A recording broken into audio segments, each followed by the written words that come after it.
میرے پاکستانیوں، آج میں نے آپ سے بڑی اہم بات کرنی ہے اپنے ملک کے مستقبل کے لیے، اور میں نے یہ فیصلہ کیا کہ یہ میں لائیو کروں گا۔ یہ ریکارڈڈ نہیں ہے، یہ آپ کے پاس لائیو جائے گی بات۔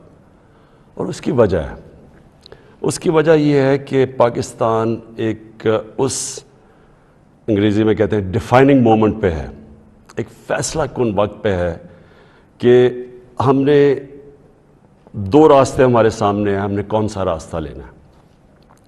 لیکن میں چاہتا ہوں کہ اس سے پہلے یہ میں جو اپنی آپ سے دل کی آج باتیں کروں گا، اس سے پہلے میں صرف اپنی قوم کو بتانا چاہتا ہوں کہ میری طرح کا آدمی پولیٹکس میں آیا کیوں۔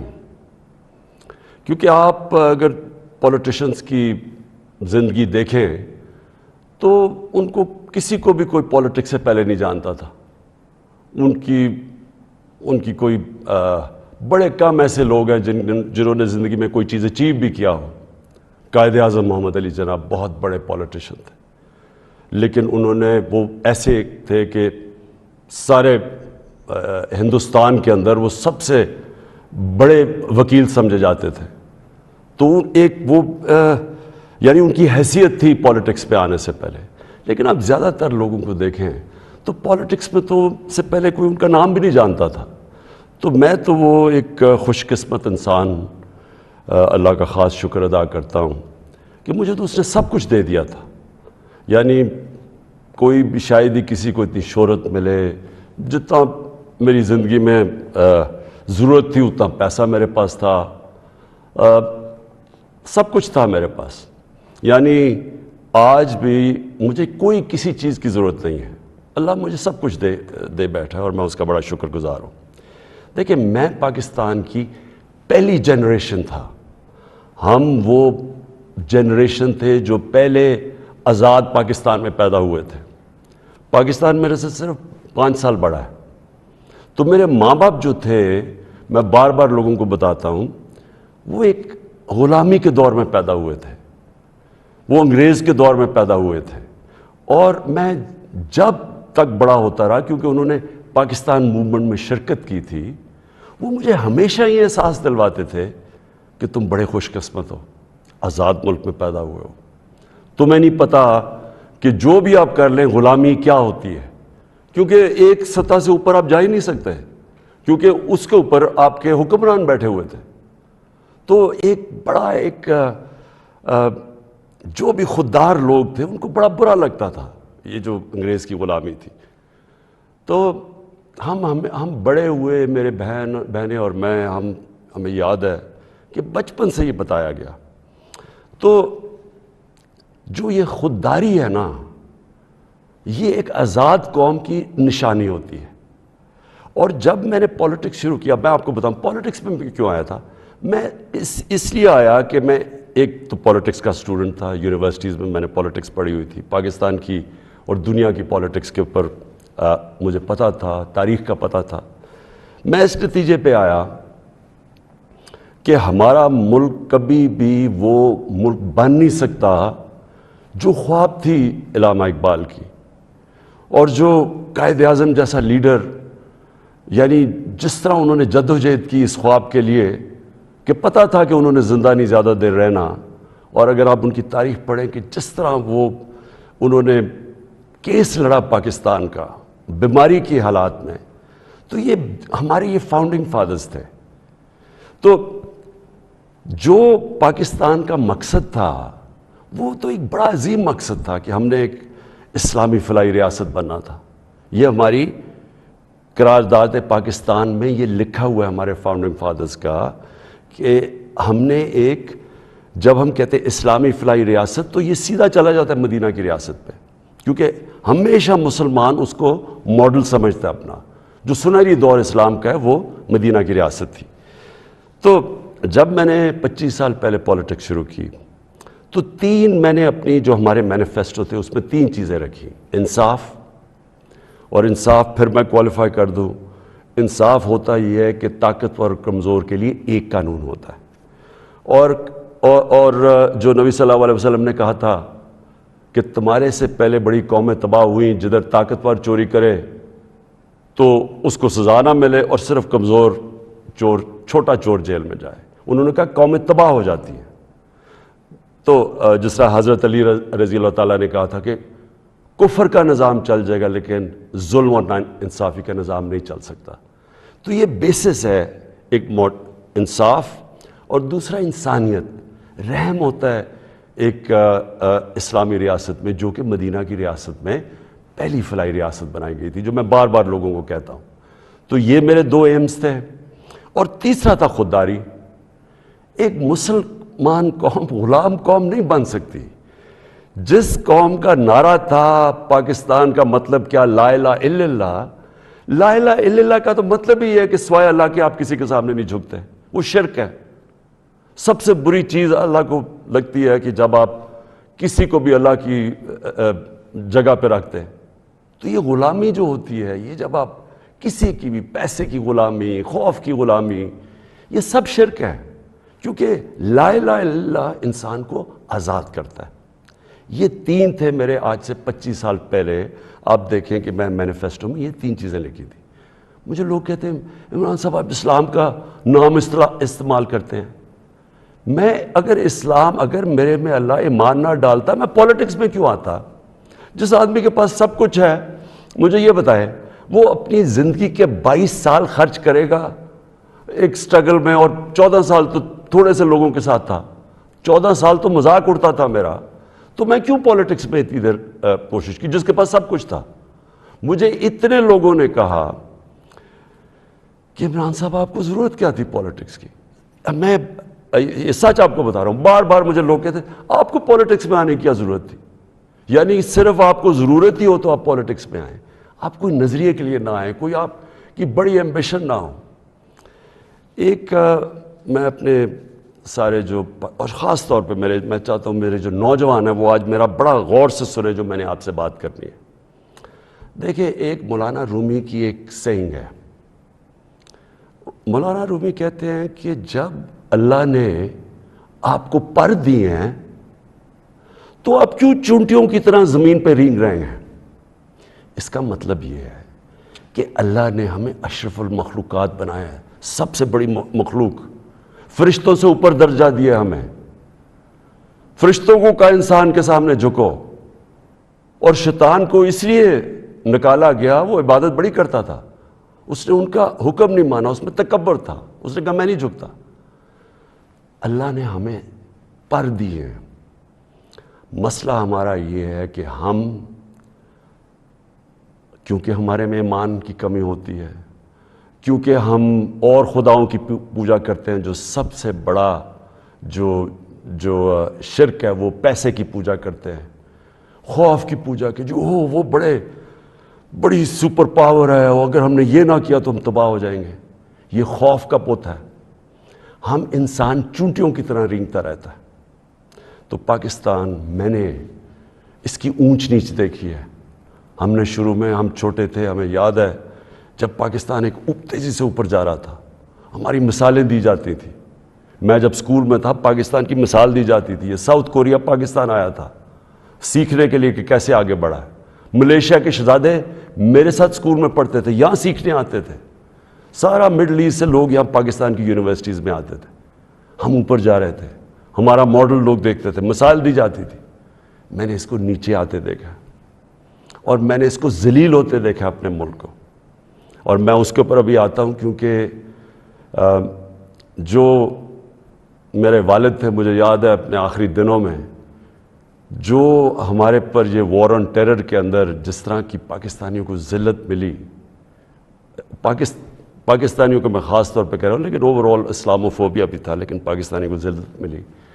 تو میں جو آج آپ سے بات کرنا چاہتا ہوں وہ یہ کہ دیکھیں، اللہ نے جو ہمارے اندر اتنی صلاحیتیں دی ہیں اشرف اس کی عظیم مخلوق پہ، لیکن اسے کنڈیشن لگائی ہوئی ہے۔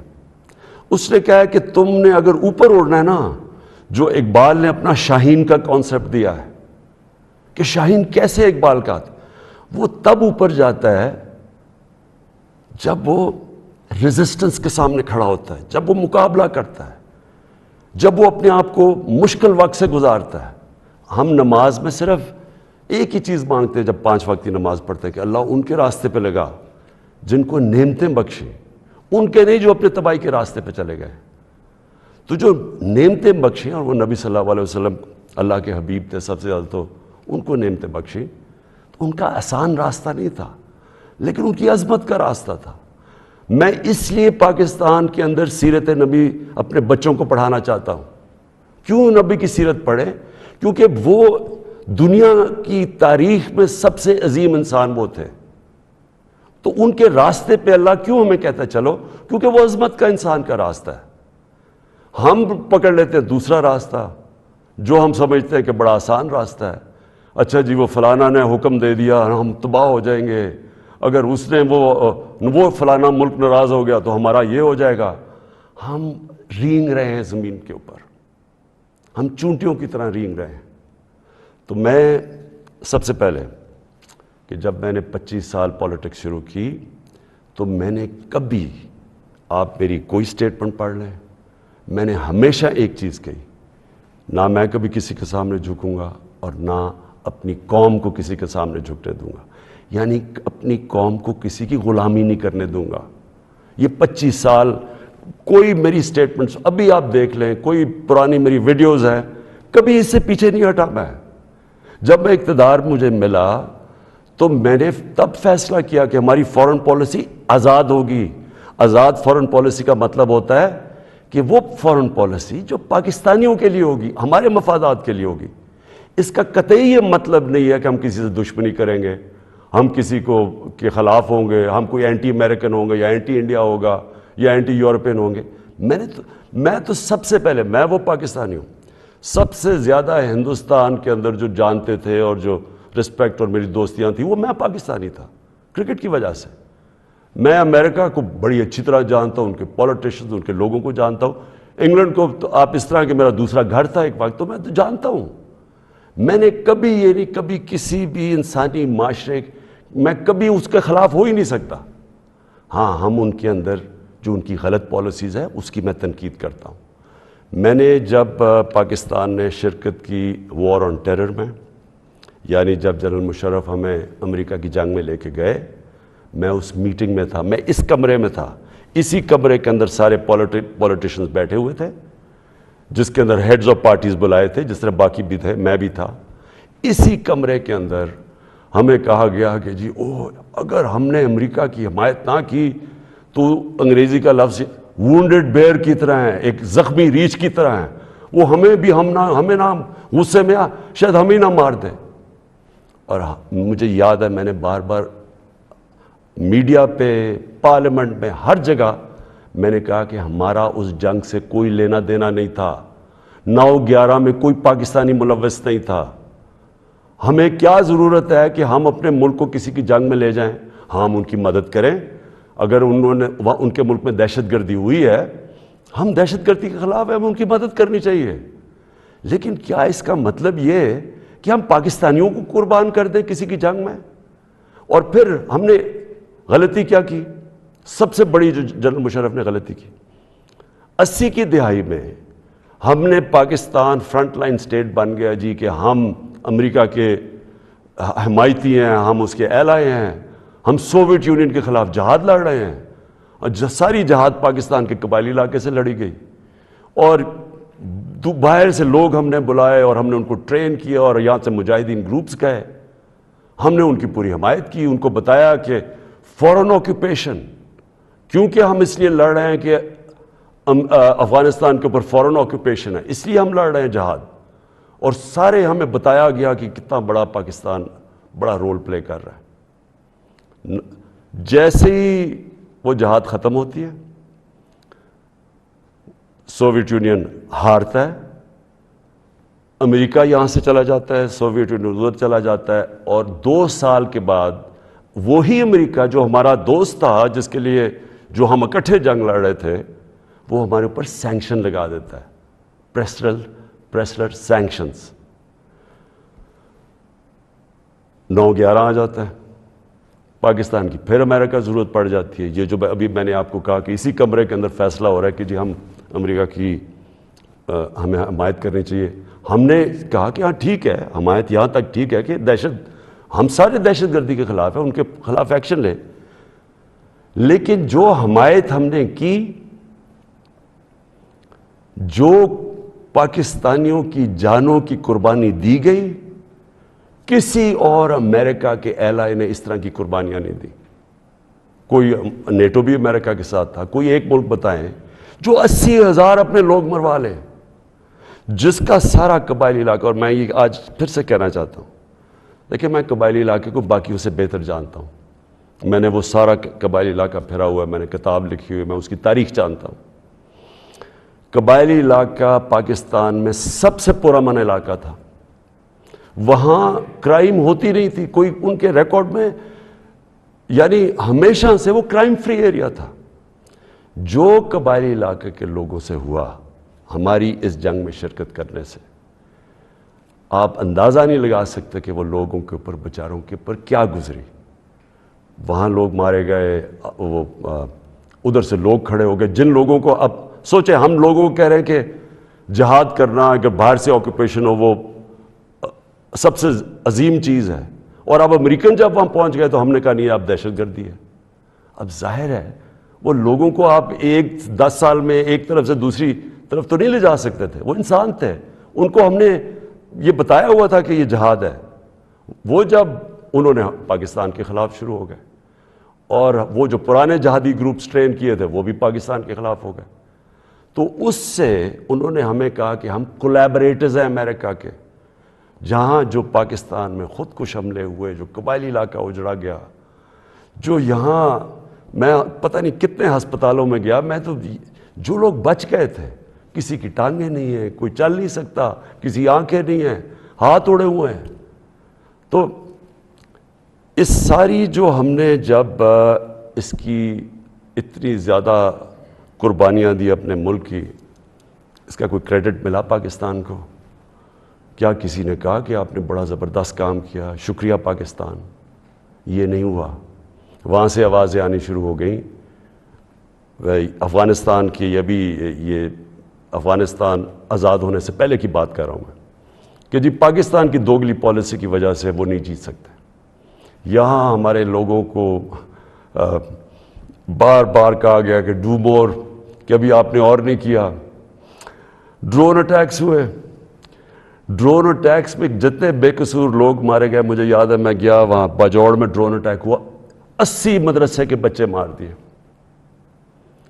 شادیوں کے اوپر ڈرون اٹیک ہو رہا ہے. تو پاکستان کس عذاب سے گزرا؟ کہ میں بیک گراؤنڈ اس لیے دے رہا ہوں کیونکہ آپ کو پتہ ہونا چاہیے کہ میری آج پالیسی کیا ہے. کیا جو تنقید ہو رہی ہے کہ جی عمران خان، یہ جو ہمیں ڈاکیومنٹ ملی ہے، پہلے میں بیک گراؤنڈ آپ کو بتا دوں کہ یہ سارے وقت میں اس کی مخالفت کرتا رہا. آپ مجھے طالبان خان انہوں نے کہا، جب میں یہ کہتا تھا کہ یہ پاکستان کی جنگ نہیں ہے اور یہ جو ہو رہا ہے یہ ظلم ہو رہا ہے، یہ جو ڈرون اٹیکس کے خلاف میں نے مظاہرے کیے، واحد پولیٹیشین تھا، میں نے دھرنے دیے ڈرون اٹیکس کے خلاف. میں نے وزیرستان مارچ کی، باہر سے ہیومن رائٹس امریکہ سے آرگنائزیشن آئی، انہوں نے میرے ساتھ حمایت کی. ایک کلائیو اسٹیڈٹ اسمتھ تھا وکیل، اس نے میرے ساتھ آ کے یہ حمایت کی کہ یہ اتنا بڑا ظلم ہے. کوئی ہمارے سینئر پولیٹیشین لیڈرز نے کوئی بات نہیں کی. ڈرے ہوئے ہیں، خوف زدہ، کہیں امریکہ نہ ناراض ہو جائے.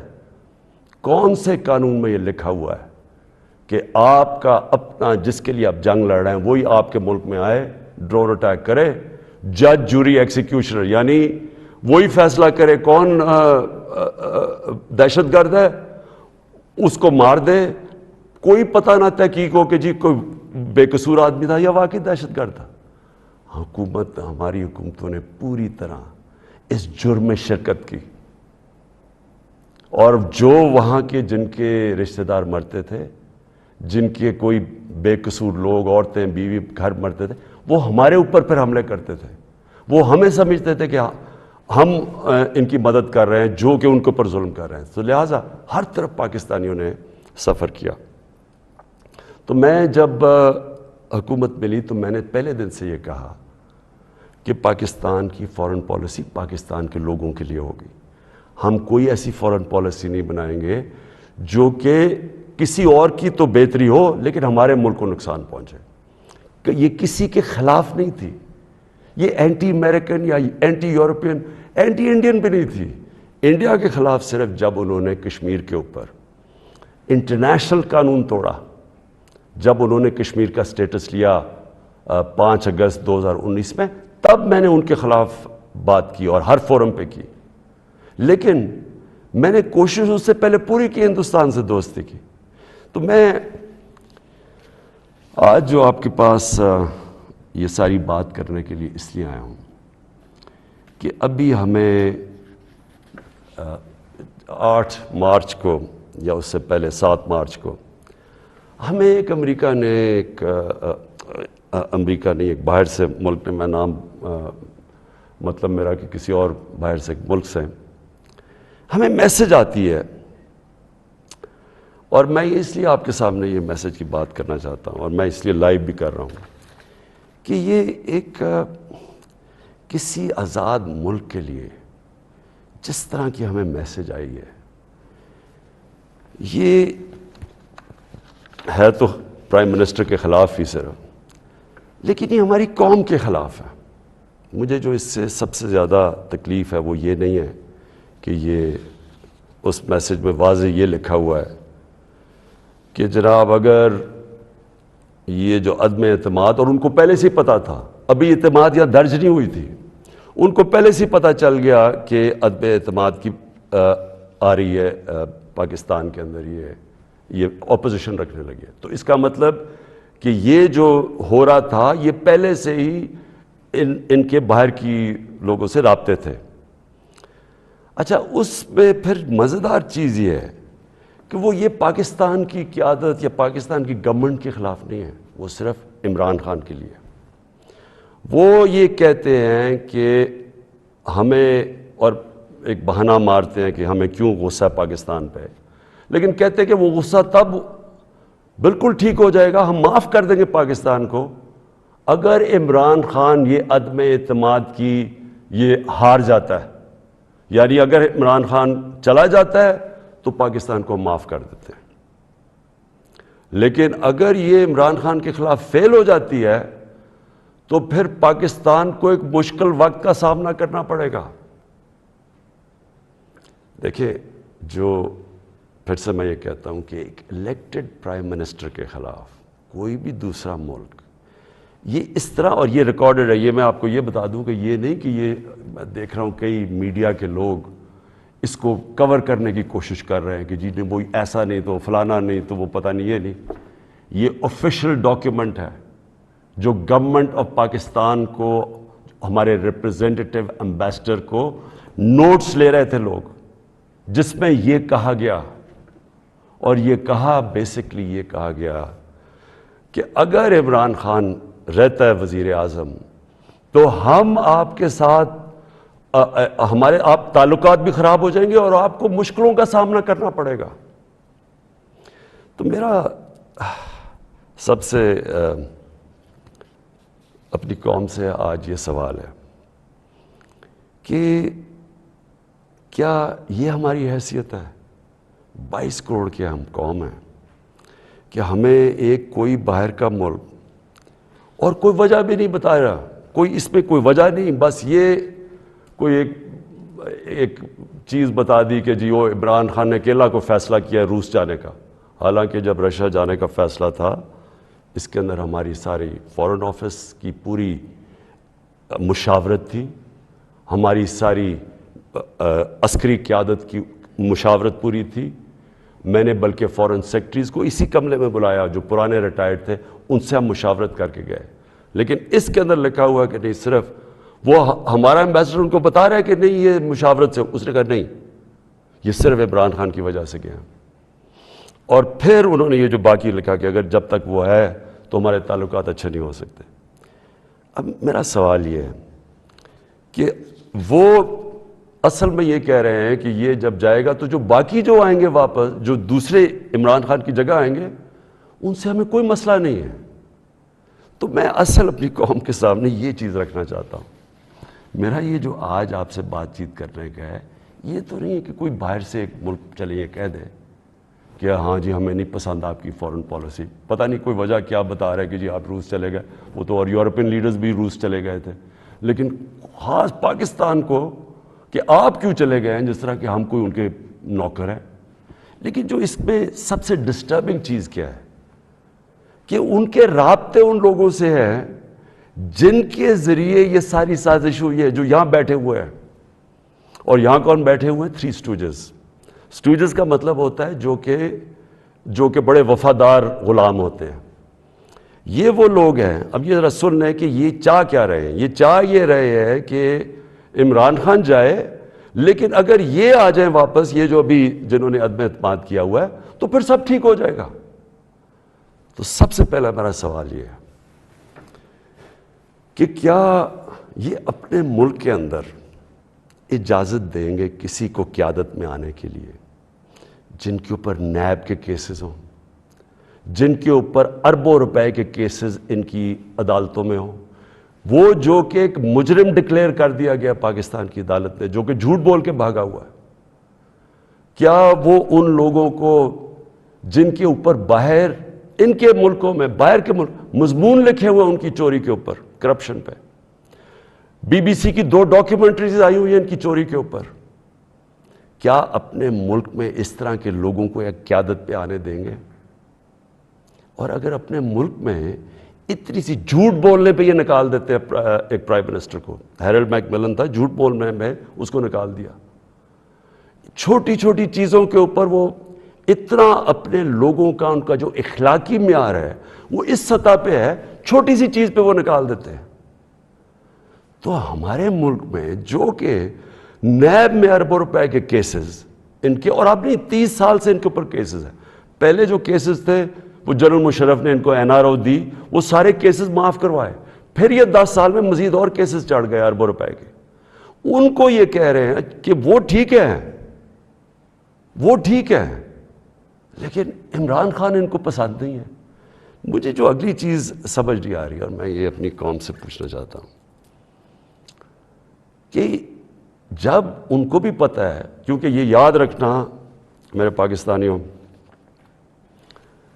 کہ جب ان کی جو انٹیلیجنس ہوتی ہے وہ ساری بیک گراؤنڈ پتہ ہوتا ہے ہر کا، میرا ان کو سب پتہ ہے، ان سارے جتنے بھی پولیٹیکل لیڈرز ان کی سب بیک گراؤنڈ پتہ ہے، ان کو ان کی ایک ایک چیز پتہ ہے کہ ان کے کتنے پیسے ملک کے کس اکاؤنٹس میں پڑے ہوئے ہیں بیرون ملک، ان کو سب پتہ ہے کہ ان کی پراپرٹیز بینامی جو انہوں نے باہر لی ہوئی ہیں بڑی بڑی اربوں اربوں روپے کی، ہر ڈیٹیل ان کے پاس ہے۔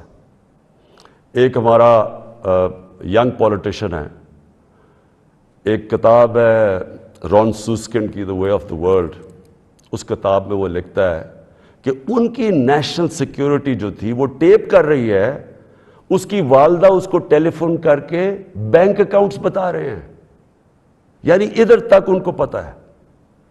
تو ہمارے یہ جو اب یہ 3 لوگ ان کو جو پسند آ گئے ہیں، ان کی کیا خاصیت ان کو پسند آئی ہے؟ یہ کہ ان جنرل مشرف کے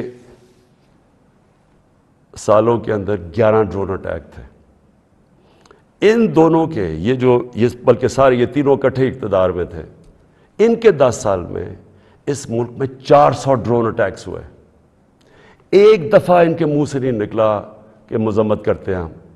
حامد کرزئی مجھے یاد ہے افغانستان میں جب ان کے ڈرون اٹیک یا وہاں بمباری سے افغانستان کے بے قصور لوگ مرتے تھے، وہ مذمت کرتا تھا، جدھر افغانستان میں فورن فوجیں تھیں، یہاں ہم بیٹھے ہوئے ہیں 400 ڈرون اٹیکس میں ایک دفعہ کسی نے مذمت نہیں کی، اس لیے ان کو یہ سوٹ کرتے ہیں۔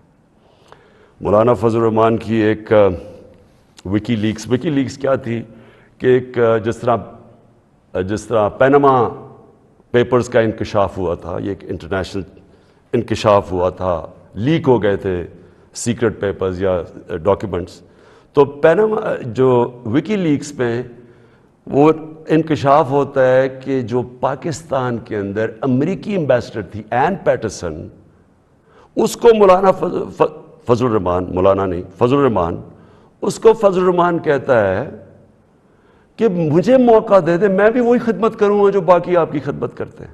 یہ وکی لیکس میں تھا. نواز شریف کا برکا دت کی کتاب میں ہے کہ وہ نیپال کے اندر نریندر مودی سے چھپ چھپ کے مل رہا تھا اپنی فوج سے بچنے کے لیے.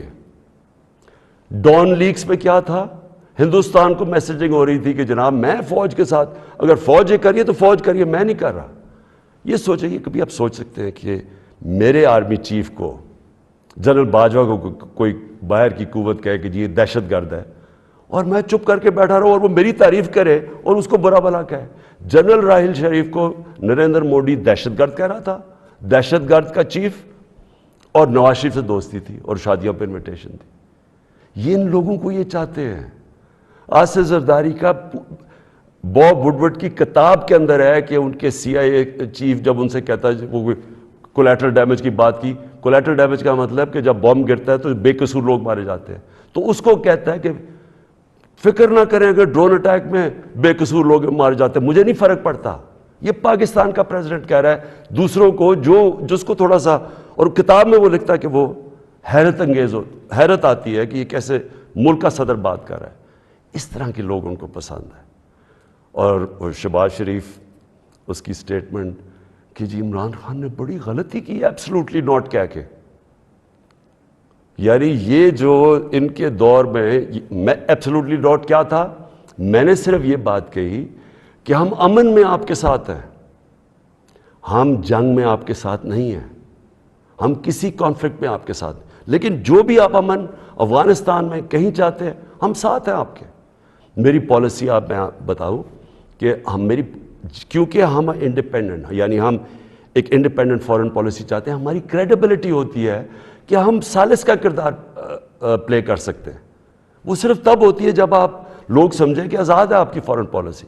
جب لوگ پہلے سے ہی سمجھتے ہیں کہ جی جدھر سے حکم آئے گا آپ نے وہی کرنا ہے، آپ کو اتنی بھی شرم نہیں ہے کہ آپ کے ملک میں بمباری کر رہا ہے آپ کا دوست اور آپ کے لوگ مرے اور آپ اس کو نہیں کچھ کہہ سکتے، کس نے آپ کی کیا کریڈیبلٹی ہو رہی ہے اور دنیا نے کیا عزت کرنی ہے آپ نے. جب ہم یہ وار آن ٹیرر میں حصہ لے رہے تھے، بیرون ملک پاکستانیوں سے میرا تعلق بہت ہے. کبھی ان سے پوچھے کہ ان کو کس ذلت کا سامنا کرنا پڑا. ایئرپورٹس کے اوپر ان سے کیا ہوتا تھا، پکڑ پکڑ کے ان کو ڈیٹین کر دیتے تھے. عام بے قصور لوگوں کو پکڑ کے پاکستانی کو جیل میں ڈال دیتے تھے باہر کی ملکوں، جبکہ یہاں ہم ان کے لیے جنگ لڑ رہے ہیں، باہر پاکستانی دشمن بنے ہوئے ہیں. کبھی کسی سے پوچھے کہ ان بیچاروں سے کیا، کتنے پاکستانیوں کو جیلوں میں ڈالا گیا، کسی نے کوئی بات کی، کسی نے ان کے لیے سٹینڈ لیا. تو میں جب یہ میں کسی کے اگینسٹ نہیں بات کرتا، میں صرف یہ کہتا ہوں کہ میری جو سب سے بڑی ذمہ داری ہے وہ میرے 22 کروڑ لوگ ہیں، میں ان کے لیے فارن پالیسی بناؤں گا. تو یہ جو شہباز شریف کہتے ہیں ایبسلوٹلی ناٹ، میں نے نہیں کہنا تھا، کیونکہ آپ کا تو پاور میں آنے میں مقصد ہی کچھ اور ہے. آپ نے کب پاکستانیوں کے لیے سٹینڈ لیا؟ بتائے کتنی دفعہ یہ جب بمباری ہو رہی تھی آپ کے منہ سے آواز نکلی، اور آپ کے بھائی صاحب کبھی بات کر ہی نہیں سکتے کیونکہ آپ کے سارے جو اربوں روپے سب پتہ ہے ان کو کدھر پڑے ہوئے ہیں. اور دوسری چیز یہ کہا کہ جی یہ جو ڈاکیومنٹ ہے یہ ٹھیک ہی نہیں ہے، اگر یہ ٹھیک ہو جاتی تو آپ ہمارے ساتھ آ جاتے. تو آج نیشنل سیکیورٹی پارلیمنٹ کی کمیٹی کے اندر جب رکھی گئی، کیوں نہیں آپ نے آ کے دیکھی؟ ہم نے یہ ڈاکیومنٹ پہلے لوگوں نے کہا کہ نہیں جی یہ ٹھیک نہیں، یہ مذاق اڑایا گیا، جی جعلی ہے.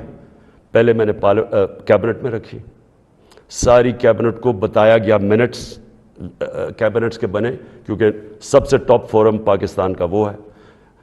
اس کے بعد نیشنل سیکیورٹی کونسل کی میٹنگ کی، میں نے سارے اپنے سروس چیف سب کے سامنے رکھی وہ ڈاکیومنٹ. اس کے بعد یہ پارلیمنٹ کی کمیٹی کے اندر لے کے گیا اور سینئر جرنلسٹ کو ہم نے بتایا، صرف یہ کہنے کے لیے کہ یہ کوئی ڈاکیومنٹ کوئی پبلک کو یعنی اکسانے کی بات نہیں ہے. یہ جو میں نے آپ کو بتایا اس سے زیادہ یہ خوفناک اس میں چیزیں اس ڈاکیومنٹ کے اندر. میں اب آخری بات پہ آنے لگا ہوں اور وہ یہ ہے کہ ہماری اب سنڈے کو ووٹ دی جائے گی. اس سنڈے کو اس ملک کا فیصلہ ہونے لگا کہ یہ ملک کس طرف اب جائے گا. کیا وہی غلامانہ پالیسی، کرپٹ لوگ جن کے اوپر 30 سال سے کرپشن کے کیسز ہیں، نیب میں ان کے کیسز پڑے ہیں. بدقسمتی سے کوئی اور ملک ہوتا جس کے اندر یہ انصاف کا نظام زیادہ طاقتور کو قانون کے نیچے لانے جن کی صلاحیت ہے، اور جو بھی خوشحال ملک ہیں دنیا میں، جو بھی جن ملکوں کے اندر غربت نہیں ہے، خوشحالی ہے، جو پروگریس کر چکے ہیں، ترقی یافتہ ملک ہیں، ان سارے ملکوں کی ایک چیز آپ کو کامن ملے گی کہ طاقتور مجرم کو ان کی صلاحیت ہوتی ہے قانون کے نیچے لانے کی. ہمارا ابھی تک انصاف کے نظام میں وہ صلاحیت نہیں ہے.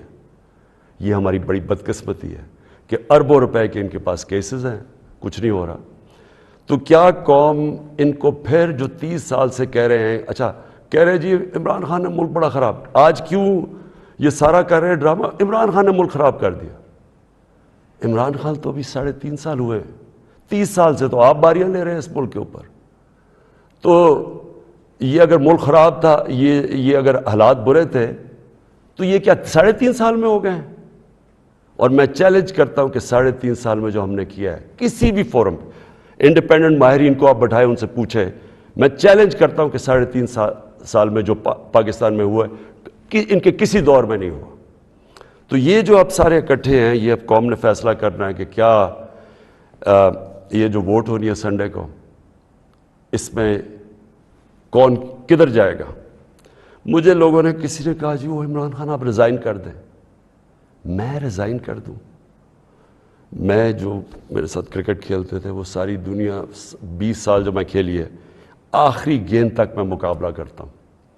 میں کبھی ہار زندگی میں نہیں مانی. میں تو ووٹ کا جو بھی رزلٹ ہو جائے، آپ دیکھیں گے کہ میں تو اس کے بعد اور زیادہ تکڑا ہو کے سامنے آؤں گا جو بھی رزلٹ ہو. لیکن میں یہ دیکھنا چاہتا ہوں، اس دن یہ میں چاہتا ہوں میری ساری قوم دیکھے کہ کون جا کے اپنے ضمیر کا سودا کرے گا وہاں. اگر کوئی یہ کسی کو کہنے کی کوشش کر رہا ہے نا کہ جی ہمیں ایک دم پتہ چلا کہ عمران خان تو یہ تو بہت ہی نااہل یا برا تھا، آپ کو ریزائن کرنا چاہیے تھا. ہم جمہوریت کے اندر لوگ ریزائن کرتے ہیں. لوگ تب نہیں کرتے کہ جب آپ دیکھیں کہ 20-25 کروڑ روپے آپ کو آفر ہو رہا ہے اور آپ چلے جائیں، اور وہ پیسہ جو پہلی چوری کا پیسہ جس سے خریدا جا رہا ہے لوگوں کو، ساری قوم کے سامنے یہ ہو رہا ہے. وہ جگہ بنی ہوئی ہیں جدھر میریٹ کے اندر یا سندھ ہاؤس کے اندر یہ تماشا چل رہا ہے ساری قوم کے سامنے. میں تو یہ پوچھنا چاہتا ہوں کہ ہمارے نوجوانوں کو ہم آج کیا سبق دے رہے ہیں؟ ہم کیا ان کو بتا رہے ہیں کہ یہ ہمارے جو پبلک ریپرزینٹیٹیو ہیں ان کی قیمتیں لگی ہوئی ہیں؟ یہ ساری قوم کے سامنے ہو رہا ہے، یہ کوئی چھپی بات نہیں ہے. آپ الٹا بھی لٹک جائیں، کوئی یہ نہیں مانے گا کہ ان 3 لوگوں کے پاس کوئی اس لیے جا رہا ہے کہ یہ تو بڑے کوئی نظریاتی لوگ ہیں. کوئی نہیں ماننے لگا کہ یا آصف زرداری یا شہباز شریف، نواز شریف یا فضل الرحمانی کوئی نظریاتی لوگ ہیں. سب ان کو جانتے ہیں. صرف انہوں نے جو اپنے خلاف سٹیٹمنٹس دی ہوئی ہیں وہ 20 سال ذرا دیکھ لیں تو آپ سمجھ جائیں گے کہ یہ کوئی نظریاتی نہیں ہو رہا، یہ صرف اور صرف ضمیروں کا سودا ہو رہا ہے. یہ اپنے ملک کا سودا ہو رہا ہے، یہ اپنے ملک کی ساورنٹی کا سودا ہو رہا ہے.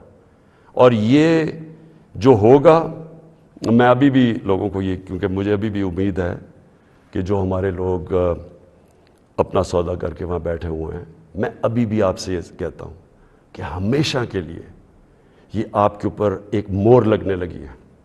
یہ نہ لوگوں نے آپ کو معاف کرنا ہے، نہ لوگوں نے آپ کو بھولنا ہے. نہ آپ کی اس بات کو معاف کرنا ہے، بھولنا ہے، نہ جو لوگ آپ کو ہینڈل کر رہے ہیں نہ ان کو معاف کرنا ہے اور بھولنا ہے لوگوں نے. یہ ہمیشہ کے لیے لوگ یاد رکھیں گے کہ آپ نے اپنے ملک کا سودا کیا، ایک بیرون ملک سازش جو یہاں لوگوں کے ساتھ مل کے ایک وہ گورنمنٹ جس کی آزاد فورن پالیسی تھی اس کو گرانے کی کوشش کی گئی. یہ کوئی آپ کو معاف نہیں کرے گا. ہمارے بر صغیر کی تاریخ کیا ہے؟ میر جعفر اور میر صادق کون تھے؟ یہ وہ لوگ تھے جنہوں نے انگریزوں کے ساتھ مل کے بنگال کو غلام بنایا، انگریزوں کے ساتھ مل کے سراج الدولہ کو مروایا، اور اپنی ذاتی مفادات کے لیے اپنے قوم کو غلام بنایا، اور دوسرے نے ٹیپو سلطان کو اس سے غداری کی، انگریزوں کے ساتھ مل کے اپنی قوم کو غلام بنایا۔ یہ موجودہ آپ کے میر جعفر اور میر صادق ہیں، باہر کی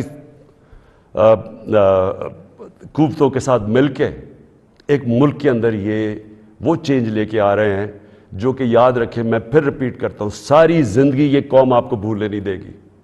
یہ وہ آپ کرنے جا رہے ہیں جو آنے والی ہماری نسلیں آپ کو معاف نہیں کریں گی۔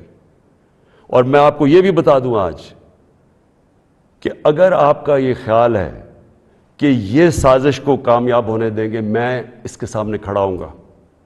میری یہ اپنی قوم سے کمٹمنٹ ہے کہ ہمیشہ جب تک میرے میں خون ہے میں اس کا مقابلہ کروں گا۔ میری زندگی کو تو کوئی فرق نہیں پڑنے لگا، میں اپنے گھر میں رہتا ہوں، میں اپنے خرچے برداشت کرتا ہوں، میرا تو کوئی کیمپ آفس نہیں ہے، میرے تو آگے کوئی فیکٹریاں نہیں بنائیں۔ نواز شریف نے اتنے دور میں 18 فیکٹریاں بنا لی تھی سرکاری بینکوں سے پیسے لے کے، اور پھر بعد میں وہ قرضے معاف کروا لیے۔ نہ میرے کوئی رشتہ دار پالیٹکس میں ہے، میں اپنے گھر میں رہوں گا، اپنے گھر میں رہتا ہوں۔ لیکن اس قوم سے یہ جو غداری ہو رہی ہے اور یہ جو ہونے جا رہی ہے سنڈے کو، میں یہ چاہتا ہوں کہ ایک ایک لوگوں کا، ایک ایک غدار کی آپ شکل یاد رکھنا۔